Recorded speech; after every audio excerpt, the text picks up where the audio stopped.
أماكن مقدسة في العراق، وعندنا أماكن مقدسة في إيران ومناطق أخرى. الموجودين القبلة وبمثابة القبلة اللي هي موجود منطقة برديور اليوم، موقع دفن حضرة سلطان إسحاق أيضا موجود هناك. هذا المنطقة والواحد المنطقة الأولى اللي يتوجه إلى اليارسانيين المؤمنين بالديانة اليارسانيين كموقع حج.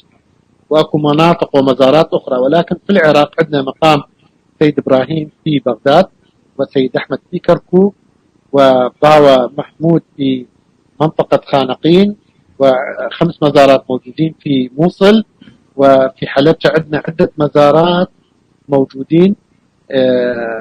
هذه المناطق اللي تواجد فيه مزاراتنا الدينية.